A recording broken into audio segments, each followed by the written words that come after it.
Welcome to Positive Atheism English channel.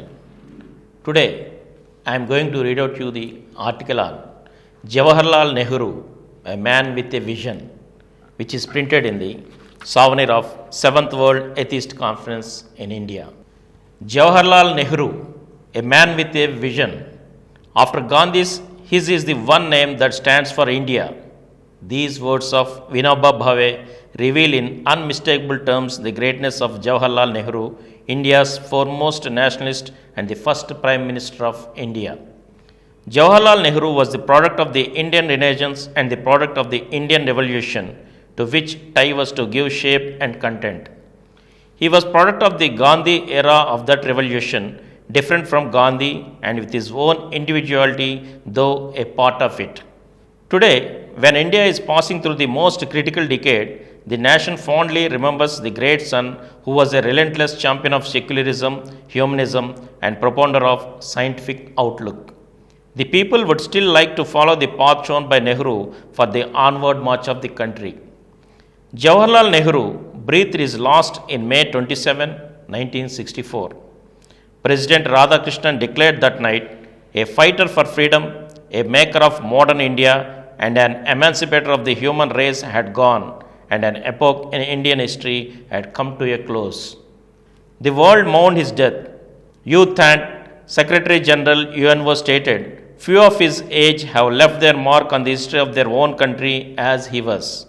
Responsible as he was for the policies of one of the largest countries in the world, he has affected the course of world events.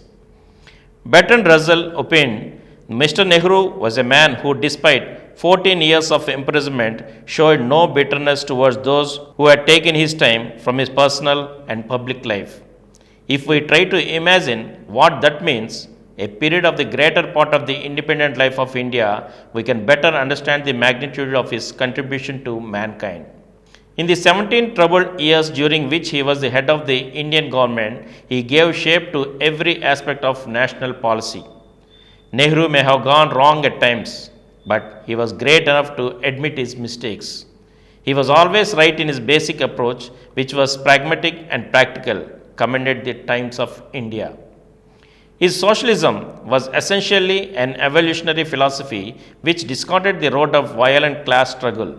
He was impatient for change, as all great reformers are, but as a humanist, he also realized that the experience of other countries was not wholly relevant to the genius and spirit of India.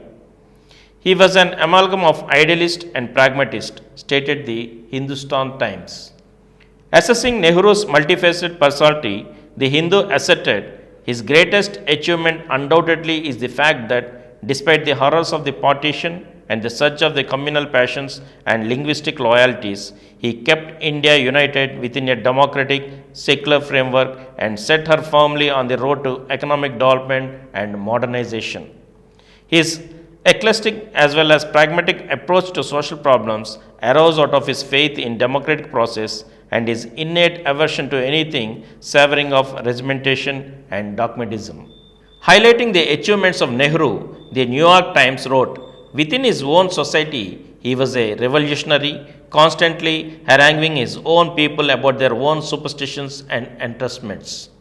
He was a revolutionary in international councils and a successful one in that he was the first to prove that a nation without a military might could and would be heard by the military mighty.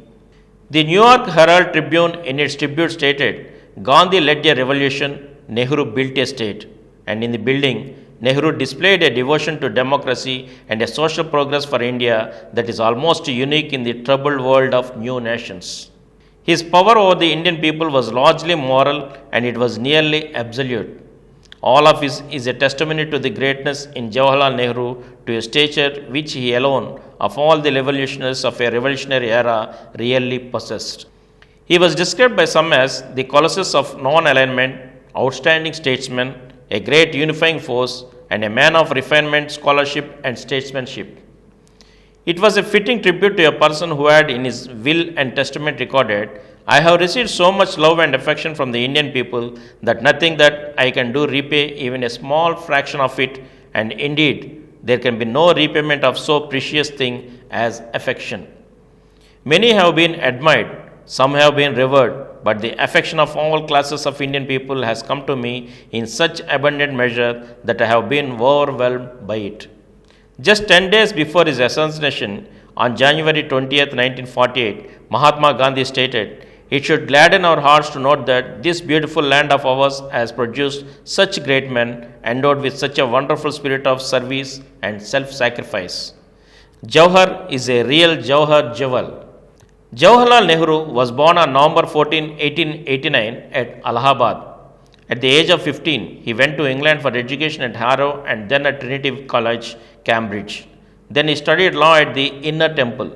Endowed with valuable experience and with bubbling enthusiasm, he returned to India and started his practice at Allahabad High Court.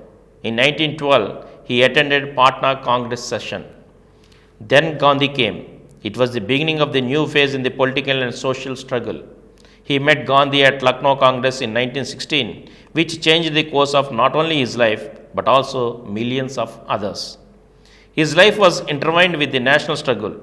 Responding to the call of the Mahatma, Jawaharlal and his father Motilal Nehru gave up the lucrative legal profession and joined the struggle. In 1921, they were arrested and sentenced to 6 months imprisonment. They gave their palace to Congress in Allahabad, which was known as Swaraj Bhavan. Between 31st December 1931 and September 1935, Jawaharlal Nehru spent a total of 1170 days in jail. Altogether, 14 years he was behind the bars in the imperialist India. Prison walls did not dampen his urge for freedom. His letters to Indira from prison became the glimpses of world history and the discovery of India. Reviewing glimpses of world history, the New York Times commented, "It is one of the most remarkable books ever written. Everything is more or less impromptu, yet there is a coherence, a design that must set Westerners gasping. Nehru makes even H.G. Wells seem singularly insular. One is awed by the breadth of Nehru's culture." The discovery of India, in the words of Indira Gandhi, delves deep into the sources of India's national personality. Together with Nehru's an autobiography, these books have molded a whole generation of Indians and inspired many others. And from here, we shall continue in the next episode again. Thank you.